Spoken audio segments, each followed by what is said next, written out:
Je n'aurais jamais imaginé que tout basculerait ce soir-là, au moment précis où son regard a accroché le mien. Ce n'était qu'un simple « tu peux m'aider », mais quelque chose dans sa voix a fissuré tout ce que je croyais savoir sur moi.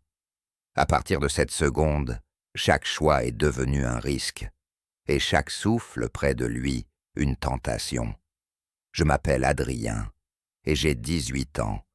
Je pensais connaître le rythme immuable de mes journées, jusqu'au moment où Julien a prononcé mon nom d'une voix différente, presque hésitante. Lui, le capitaine de l'équipe, celui que tout le monde admire sans même savoir pourquoi. Sa présence a toujours imposé une forme de respect naturel, mais ce jour-là, quelque chose en lui avait changé, une nuance fragile, à peine perceptible, qui a réveillé en moi un trouble que je n'étais pas prêt à affronter. Tout a commencé après l'entraînement. J'étais encore en train de ranger les ballons quand il s'est approché, les épaules légèrement tendues, comme si le poids d'un secret se glissait entre nous. La salle se vidait doucement et l'air devenait de plus en plus silencieux. Lorsqu'il m'a demandé s'il pouvait me parler, j'ai senti un frisson parcourir ma colonne, ce genre de frisson qui naît avant même que la raison ne comprenne ce qui se passe. Il a expliqué qu'il avait des difficultés en chimie et que sans une meilleure note, il risquait d'être écarté du championnat. Rien de plus logique. Pourtant, lorsque ses yeux se sont posés sur les miens, j'ai senti une inexplicable tension brûler juste sous ma peau, comme une étincelle mal maîtrisée. J'ai accepté immédiatement. Peut-être trop vite. Il a acquiescé d'un sourire inhabituel pour lui, un sourire qui semblait se chercher. Alors qu'il regardait autour de nous pour s'assurer que personne n'écoutait, j'ai compris que ce moment n'avait rien d'innocent. Pas dans son énergie, pas dans les battements affolés qui secouaient ma poitrine. Le lendemain, l'entraînement m'a paru interminable. Chaque fois qu'il passait près de moi, l'air se chargeait d'une chaleur subtile, presque étouffante. J'avais l'impression que tout mon corps réagissait avant même que mes pensées ne se forment. Lorsque tout s'est terminé, il m'a attendu à la sortie du vestiaire. Un simple « toujours partant », mais la façon dont son épaule a effleuré la mienne a suffi pour accélérer mon souffle. Un contact minuscule, à peine réel, mais il a réveillé quelque chose que j'essayais d'ignorer depuis des jours. Le trajet jusqu'à chez lui s'est fait dans un silence étrange, lourd, mais pas pesant, comme si chaque mot retenu contenait une vérité trop risquée. Sa maison se trouvait dans une rue calme de Lyon, un endroit où personne ne penserait à chercher une tension pareille. Il m'a conduit directement à sa chambre, où le bureau était déjà couvert de feuilles et de cahiers ouverts. Le reste de l'espace ne m'intéressait pas vraiment. Tout mon monde semblait réduit à la distance minuscule entre nous. Il s'est assis près de moi, trop près pour que mon cœur reste tranquille. Son genou frôlait presque le mien, et chaque fois qu'il se penchait pour regarder mes notes, je sentais sa respiration se mêler à la mienne. Une chaleur montait doucement entre nous, une chaleur dont nous ne parlions pas, mais qui emplissait chaque silence. Je lui expliquais les formules, tentant de garder mon esprit ancré dans les équations.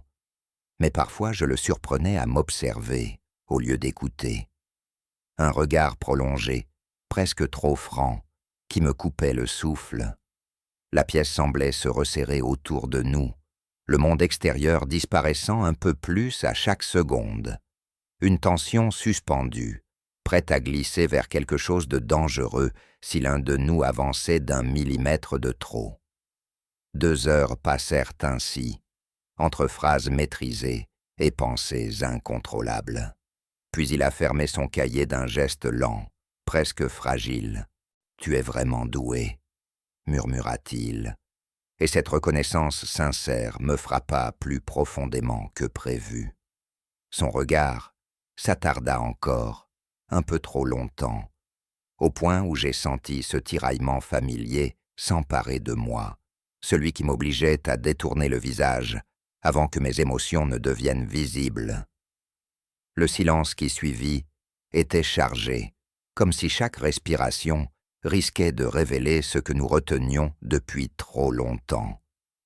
Quand il a passé une main dans ses cheveux, son geste a fait naître une chaleur nouvelle, un éclat de vulnérabilité qui me déstabilisa. Il n'avait plus rien du capitaine sûr de lui. Il semblait humain, perdu.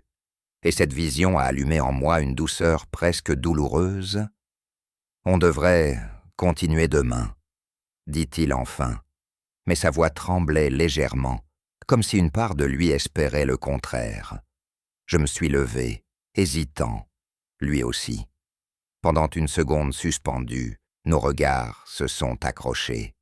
Une seconde trop brûlante, une seconde où tout aurait pu déraper. Nos lèvres n'étaient qu'à un souffle l'une de l'autre, un souffle dangereux, un souffle où tout mon être criait que la frontière était sur le point de céder. Mais il recula d'un pas, comme s'il venait de se réveiller au bord d'un précipice. « Je te ramène », dit-il doucement. Sur le chemin du retour, la rue semblait se dissoudre autour de nous. Le silence brûlait, plus que n'importe quelle parole. Et tandis qu'il me déposait devant chez moi, il répéta mon prénom d'une voix si douce qu'elle me traversa comme une confession. « Adrien, tu es différent. » Ces mots restèrent coincés dans ma peau toute la nuit, comme une vérité qu'on n'ose pas encore toucher. Et c'est là que tout a vraiment commencé. Je croyais que la soirée chez lui avait atteint la limite de ce que nous pouvions cacher. Mais le lendemain, la façon dont il a prononcé mon prénom m'a fait comprendre que rien n'était encore derrière nous. Au contraire, tout commençait à basculer. Le lundi suivant, je me suis réveillé avec cette sensation étrange d'être encore suspendu dans le silence brûlant de la veille. J'avais passé la nuit à revivre ce moment où nos souffles s'étaient frôlés, cette seconde fragile où tout aurait pu se briser. En entrant au lycée, mon cœur battait trop vite, comme s'il cherchait Julien avant même que mes yeux ne se lèvent. Je l'ai aperçu dans le couloir, entouré de quelques joueurs. Il riait, mais ce rire sonnait comme une façade. Puis, son regard a glissé jusqu'au mien. Une seconde, deux, et tout s'est figé autour de nous. Une chaleur soudaine s'est installée dans ma poitrine, un écho du danger de la veille. Il a fait un signe discret vers la sortie arrière, si furtif que personne d'autre n'aurait pu le remarquer. Mais moi, je savais exactement ce que cela signifiait. Je l'ai rejoint derrière le bâtiment, là où personne ne passait à cette heure. Il m'attendait, les épaules tendues, comme si une décision trop lourde pesait sur lui. Quand je me suis approché, il a murmuré mon prénom avec une douceur qui me déstabilisa. « On doit parler », dit-il enfin, mais son souffle tremblait. Je sentais une tension nouvelle entre nous, une tension plus serrée que la veille, comme si un fil invisible tirait nos corps l'un vers l'autre malgré sa résistance. Nous avons marché quelques pas pour nous éloigner du bruit. Le silence est tombé, chargé d'une intensité presque suffocante. Puis il s'est tourné vers moi. J'ai pensé à hier toute la nuit. Je me suis demandé pourquoi c'était devenu aussi difficile de rester loin de toi. Sa voix se brisa légèrement, un détail infime mais suffisant pour faire vibrer mon cœur. Il s'est approché d'un pas, pas assez pour me toucher, mais assez pour que la chaleur de son corps glisse contre ma peau, comme une promesse dangereuse. Je sentais mon pouls s'emballer, mes pensées vaciller. « Adrien, quand tu étais chez moi, j'ai failli perdre le contrôle. » L'air s'est épaissi entre nous, mes doigts ont tressailli malgré moi. Son regard a suivi ce frémissement, et j'ai vu une étincelle passer dans les siens, un aveu silencieux qu'il n'arrivait plus à étouffer. Je voulais parler, mais un groupe d'élèves est apparu au loin. Julien s'est raidi immédiatement. Son visage s'est fermé comme une porte claquée. Il a reculé d'un pas brusque, reprenant son masque de capitaine, inatteignable. On se voit après l'entraînement, lança-t-il d'une voix neutre avant de s'éloigner, sans se retourner. Cette distance soudaine m'a laissé un goût amer dans la gorge, comme si je venais de toucher quelque chose de précieux et qu'il m'avait été arraché. Toute la journée, je me suis demandé s'il regrettait ce qui s'était passé chez lui, si j'avais franchi une limite invisible, si le simple fait d'exister trop près de lui le mettait en danger. Au cours de chimie, j'ai senti son regard sur moi, plusieurs fois, furtif, presque inquiet. Chaque fois que je levais les yeux, il détournait le sien trop vite. Mais ce mouvement rapide en disait plus que n'importe quelle parole. À l'entraînement, il a fait semblant que tout était normal. Pourtant, chaque fois que nos épaules se frôlaient, une chaleur vive remontait le long de ma nuque. À un moment, sa main a effleuré la mienne en passant un ballon. Ce toucher infime a déclenché une vague de frissons qui m'a coupé le souffle.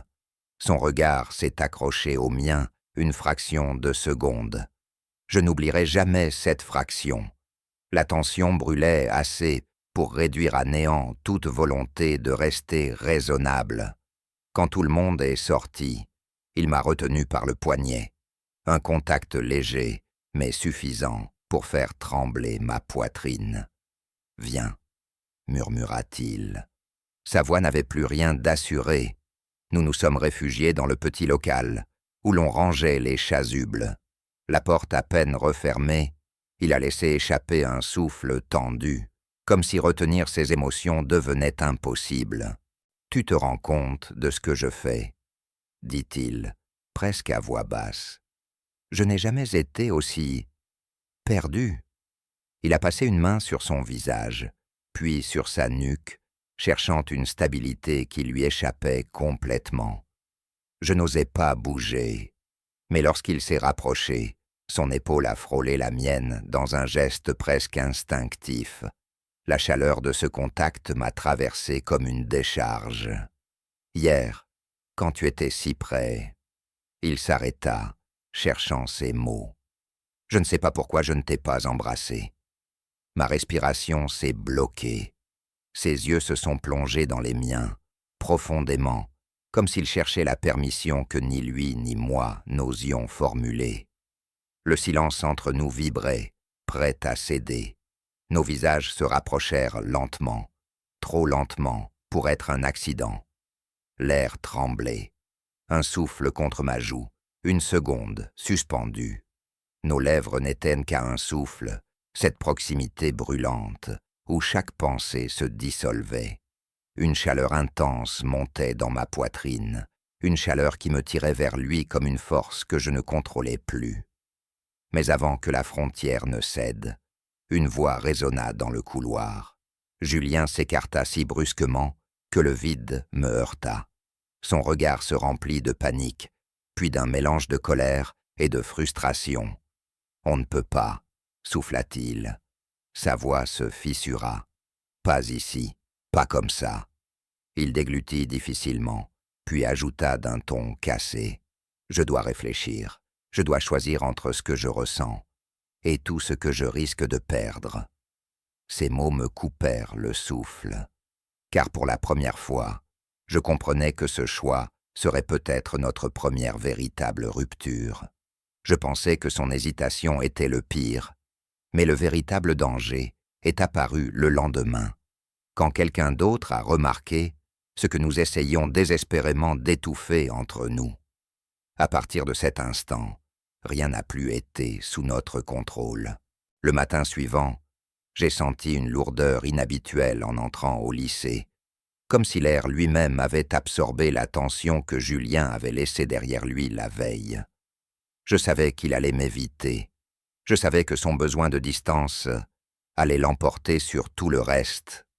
Pourtant, lorsque je l'ai aperçu dans le couloir, mon cœur s'est serré. Il parlait avec 2 joueurs de l'équipe, mais ses gestes semblaient mécaniques. Quand son regard a croisé le mien, je n'ai vu qu'un éclat trouble, une ombre rapide qu'il tenta aussitôt de masquer. Je me suis forcé à continuer ma route, mais une main m'a soudain barré le passage. C'était Marc, un des titulaires du 5 majeur. Il me regardait avec une insistance qui m'a crispé. « Je peux te poser une question ?» demanda-t-il d'un ton trop neutre. Avant que je puisse répondre, il lança un regard vers Julien. « Hier, vous avez disparu tous les 2. Vous préparez quelque chose pour le match ?» Son sourire n'avait rien de naturel. Un frisson glacé me traversa. Il avait remarqué quelque chose. Julien intervint aussitôt. « Laisse tomber, Marc. C'était juste pour réviser. » Sa voix était tendue, trop rapide. Ce simple détail suffit à renforcer les soupçons de Marc. Il me lança un regard qui me mit mal à l'aise, puis s'éloigna en silence. Julien me fit signe de ne pas réagir, mais ce simple échange venait d'ouvrir une brèche. Toute la journée, je sentais une pression invisible m'écraser. Je revoyais la panique dans les yeux de Julien, et chaque fois que je pensais à ce qui aurait pu arriver dans ce local, un mélange de chaleur et de vertige me traversait. À la pause de midi, il m'a envoyé un message bref. « Rejoins-moi derrière le gymnase. » La tension me brûlait la gorge en me rendant sur place. Il était déjà là, les bras croisés, comme s'il tentait d'empêcher son corps de trembler.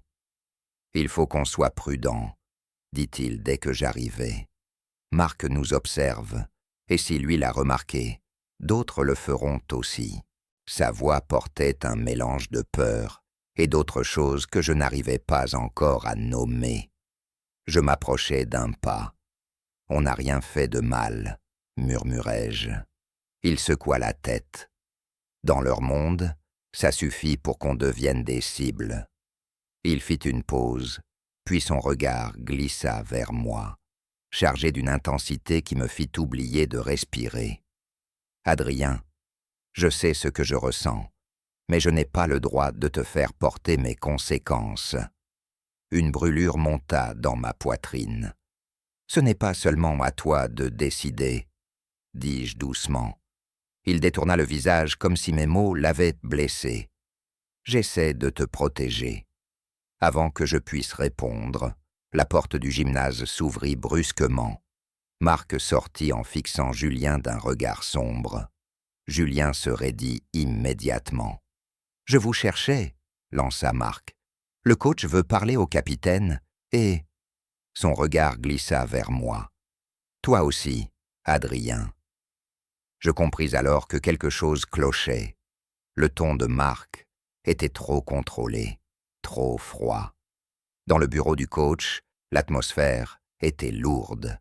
Le coach nous observa un moment en silence, puis se tourna vers Julien. « On m'a dit que tu semblais distrait ces derniers jours. » Julien garda les yeux baissés. « Tout va bien, » répondit-il, trop vite. Je sentais son souffle trembler. Même de l'autre côté de la pièce, le coach insista.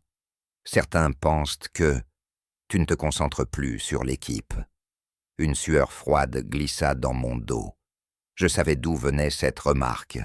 Julien inspira profondément, cherchant ses mots. Je suis concentré. Mais sa voix manquait d'assurance. Le coach se tourna alors vers moi. « Tu as quelque chose à ajouter, Adrien ?» Je sentis Julien m'implorer silencieusement de ne rien dire. Je répondis calmement que nous révisions la chimie et que le reste n'était que rumeur. Le coach acquiesça lentement, puis nous congédia. Dès que nous fûmes dehors, Julien m'attrapa le bras, pas avec force, mais avec cette urgence tremblante que je commençais à connaître. « Tu vois, ça commence déjà. » Son souffle était court.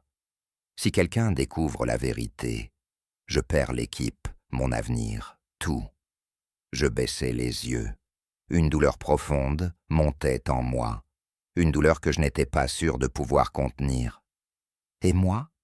Tu m'as pensé dans tout ça? Murmurai-je. Le silence de Julien fut un aveu cruel. L'éloignement qui suivit fut pire que tout ce que j'avais imaginé. À l'entraînement, il évitait mon regard. Dans les couloirs, il prenait un chemin différent. Je savais qu'il essayait de nous protéger. Mais ce mur qu'il construisait entre nous devenait chaque jour une blessure plus profonde. 3 jours plus tard, l'incident arriva. Je l'avais aperçu dans la cour avec Camille, une fille de terminale. Ils parlaient près d'un banc, un peu trop proche. J'ai vu son sourire, ce sourire qu'il avait utilisé pour me rassurer, pour me troubler. J'ai senti mon souffle se briser. Camille posa une main sur son bras. Julien ne la repoussa pas. Mon cœur se serra si fort que j'en eus le vertige. Je n'entendais plus rien. Je ne voyais plus rien. Juste ce geste, cette proximité, cette trahison silencieuse. Quand il leva enfin les yeux et me vit au loin, son regard changea. Une panique brève, une excuse muette. Mais c'était trop tard. Il s'était éloigné de moi pour se protéger. Et dans cette distance, il avait trouvé quelqu'un d'autre pour donner le change. En rentrant chez moi, une seule phrase tournait dans ma tête. Il m'a laissé derrière pour sauver son image. Et pourtant, malgré la douleur, une certitude restait là, brûlante, impossible à étouffer. Ce que j'avais vu dans ses yeux n'était pas pour Camille, c'était pour moi. Je pensais que le voir avec Camille l'était le pire, mais le véritable choc est arrivé quand j'ai compris que ce n'était pas elle le problème, c'était moi, et que tout le lycée commençait à s'en rendre compte. Les jours qui ont suivi m'ont paru irréels, comme si je marchais dans une brume où chaque son était étouffé. L'image de Camille posant sa main sur son bras revenait sans cesse, plantée dans ma mémoire, comme une écharde qu'on ne peut arracher. J'essayais de me convaincre que c'était un simple geste, un mensonge pour apaiser les regards. Pourtant, une douleur sourde s'installait dans ma poitrine. Plus je tentais de l'ignorer, plus elle grandissait. Au lycée, les rumeurs prenaient de la place. Rien d'explicite, juste cette sensation que les regards glissaient trop souvent dans ma direction, puis vers Julien. Un murmure retenu, un sourire étiré, une remarque étouffée. Je sentais que quelque chose circulait, quelque chose qu'on ne disait pas encore à voix haute, mais qui commençait à peser. Julien, lui, gardait son masque. Il parlait avec tout le monde, riait avec l'équipe, mais son regard changeait dès qu'il pensait que personne ne le voyait. Une tension vive, presque douloureuse, traversait ses yeux lorsqu'il croisait les miens. Un matin, alors que j'ouvrais mon casier, 2 élèves passèrent derrière moi en chuchotant. L'un d'eux lâcha un « Tu crois qu'il y a vraiment quelque chose ?» suivi d'un rire nerveux. Je n'avais pas besoin de plus pour comprendre. La rumeur prenait forme. Une chaleur honteuse monta dans ma gorge. Je me retournai instinctivement pour chercher Julien. Il était au bout du couloir, entouré de l'équipe. Mais même d'ici, je voyais que sa mâchoire se crispait. Il les entendait aussi. À midi, alors que je tentais de manger seul, il s'assit soudain en face de moi. Son geste fut rapide, presque brusque, comme s'il voulait couper court à quelque chose. « On doit parler », dit-il en gardant les yeux fixés sur son plateau. Mon souffle se bloqua. « Tu devrais peut-être arrêter de te montrer avec moi », ajouta-t-il. Ses mots tombèrent comme une lame. Je restai immobile, incapable de répondre. Il poursuivit d'une voix basse. « C'est juste, pour te protéger. Les gens parlent, Adrien.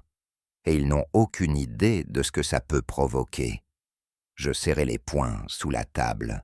« Et toi, tu comptes m'effacer jusqu'à ce qu'il se taise ?» Il releva les yeux. Ce que j'y vis me paralysa, une peur brute, profonde. Si je leur donne une raison, je perds tout. Sa voix se brisa légèrement. « Et je ne veux pas te faire porter ça. » Je voulais lui crier que c'était déjà le cas, que cette distance qu'il imposait faisait plus mal que n'importe quelle rumeur. Mais les mots restèrent coincés. Ce soir-là, je décidai d'aller courir pour calmer mes pensées. Traverser les rues résidentielles me permettait habituellement de respirer. Mais en passant près du terrain extérieur du lycée, j'ai aperçu une silhouette familière. Julien. Il s'entraînait seul, enchaînant les tirs avec une énergie presque violente, comme s'il cherchait à fuir quelque chose qui lui collait à la peau. Je restai un moment à distance, observant la tension de ses épaules. L'air autour de lui semblait chargé d'un combat intérieur. Je fis quelques pas vers lui. Il s'arrêta en m'entendant. Nos regards se croisèrent. Une intensité brutale passa entre nous, la même que celle du local, la même que celle de sa chambre, une force qui refusait de disparaître. « Pourquoi tu es là ?» demanda-t-il, essoufflé, les mains sur les genoux. « Parce que je ne supporte plus de te voir me fuir, » répondis-je sans réfléchir. La sincérité de ma voix le figea. Il s'approcha lentement, comme quelqu'un qui s'avance vers un danger qu'il ne peut plus ignorer. « Tu ne comprends pas, » murmura-t-il. « Ce que je ressens quand tu es là, ça me dépasse. » Il ferma les yeux un instant, comme pour reprendre son souffle. « Chaque fois que je te regarde, j'ai l'impression que tout ce que j'ai construit vole en éclats. » Une chaleur intense envahit ma poitrine. Je fis un pas vers lui, incapable de retenir ce mouvement. Nos souffles se mêlèrent. Je sentais une tension brûlante remonter dans ma nuque. Il posa une main sur ma taille, un geste à peine perceptible, mais qui fit vibrer tout mon corps. « C'est ça le problème, » souffla-t-il. « Quand je suis si près, je n'arrive plus à penser. » Ses doigts tremblaient légèrement contre moi. La chaleur de ce contact me traversa d'une vague puissante. « Julien, » murmurai-je. Mais soudain, une lumière de téléphone s'alluma, au loin. Julien se retourna brusquement. Quelqu'un venait de passer près de la grille. Une silhouette, trop rapide pour être identifiée, mais assez visible pour que nos cœurs s'arrêtent. « Tu as vu ?» dit-il d'une voix blanche. « Quelqu'un nous a regardés. » Une panique froide s'empara de lui. Il se détacha de moi comme si le sol venait de s'effondrer sous nos pieds. « On doit partir, » dit-il en attrapant son sac. Je voulus le retenir, mais il secoua la tête, les yeux emplis d'une peur que je n'avais jamais vue chez lui. Si cette personne parle, si une photo existe, c'est fini. Il recula encore, comme si se tenir trop près de moi devenait soudain un risque mortel. « Je suis désolé, » murmura-t-il avant de s'enfuir dans la nuit. Je restais seul sur le terrain, le cœur martelant contre mes côtes. Le froid me traversait, mais je ne sentais rien. Il y avait désormais quelqu'un dehors qui avait vu trop, quelqu'un qui pouvait briser nos vies en un mot. Et pour la première fois depuis le début, j'ai compris que ce n'était plus seulement une histoire de sentiments, c'était une menace. La nuit où quelqu'un nous a surpris aurait dû me pousser à fuir, mais au lieu de ça, tout en moi s'est accroché à lui, encore plus fort. Ce que je ne savais pas, c'est que ce soir-là allait décider de tout, et nous briser avant même que nous ayons eu le temps d'exister. Le lendemain, une tension inhabituelle régnait dans les couloirs. Des conversations s'arrêtaient quand je passais. Des regards glissaient sur moi, avant de se détourner brusquement. Je sentais que quelque chose circulait, quelque chose de dangereux. Mon ventre se serrait à chaque pas, comme si je marchais vers une vérité que je redoutais plus que tout. Julien, lui, n'était nulle part. Je scrutais chaque salle, chaque fenêtre, cherchant une trace de lui. Rien. Son absence résonnait dans l'air comme une menace silencieuse. À la pause, Marc m'intercepta. Son expression était froide, calculé. On doit parler. Je sentis mon souffle se bloquer. Il jeta un regard autour de nous, puis ajouta d'une voix sèche.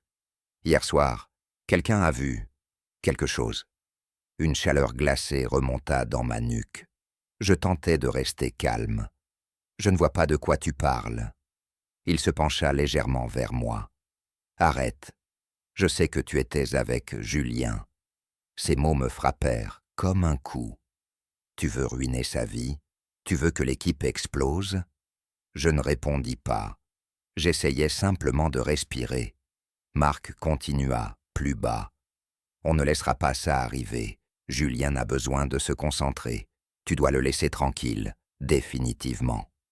Sa voix vibrait d'un mélange d'agressivité et de quelque chose d'autre, peut-être de peur. Avant que je puisse réagir, il tourna les talons et partit. J'étais paralysé, c'était clair. Quelqu'un savait, et ce quelqu'un parlait. L'après-midi, Julien réapparut enfin. Ses yeux évitaient les miens. Son corps entier semblait tendu comme une corde prête à casser. Il m'envoya juste un message. « Toi du gymnase, maintenant. » Mon cœur s'emballa. Je montai les escaliers techniques, les mains moites. Lorsqu'il referma la porte derrière moi, un silence lourd s'abattit. Il n'osa pas s'approcher. Il restait là, figé, comme s'il luttait contre lui-même. Adrien. Sa voix était rauque. Il faut qu'on arrête. Ces mots me frappèrent si fort que mes jambes faillirent céder. Quelqu'un nous a vus, et cette personne me fait chanter. Je restais bouche bée. Comment ça te fait chanter? Il prit une longue inspiration. Si je ne mets pas de distance entre nous, si je continue à te regarder comme je le fais, il divulgue tout. Sa voix tremblait. Ils ont quelque chose, une photo, un angle juste assez clair pour détruire ma réputation. Je sentis ma gorge se serrer jusqu'à me brûler. « Et tu vas céder à ça ?» Il baissa la tête. « Je n'ai pas le choix. » Un poids immense s'abattit sur moi. « Tu crois que je veux ça? Tu crois que ça me rend heureux de t'effacer ?» Ces mots débordaient de douleur. « Mais je ne peux pas perdre l'équipe, ma place, ma famille, tout ce que j'ai construit. » Un mélange de colère et de tristesse monta en moi. « Et moi? Tu me laisses tomber pour protéger un rôle ?» Il releva les yeux, brillant d'une détresse si brute que ça me coupa la voix. « Si je te choisis toi, je perds tout le reste. Et si je ne te choisis pas, je me perds moi-même. » Il fit un pas vers moi, puis s'arrêta, comme s'il avait peur de son propre mouvement. « Je suis coincé, je suis terrorisé, et la seule façon de te protéger, c'est de mettre une barrière. » Je sentis une fissure s'ouvrir en moi. « Alors c'est la fin ?» murmurai-je. Il ferma les yeux. « Pas parce que je ne t'aime pas, mais parce que j'ai trop peur de t'aimer. » Ces mots me transpercèrent. Mon cœur se serra si fort que je crus qu'il allait se briser. Je reculai d'un pas. « Tu aurais pu me faire confiance. » Il serra les poings. « Je te fais confiance, mais je n'ai jamais appris à me faire confiance à moi-même. » Une larme silencieuse glissa sur sa joue, avant qu'il ne l'efface d'un geste brusque, comme s'il refusait d'admettre sa propre douleur. Je sentais que quelque chose devait être dit, avant qu'il ne soit trop tard. « Julien, si tu décides qu'on arrête, alors dis-le clairement. » Un silence immense s'étira entre nous.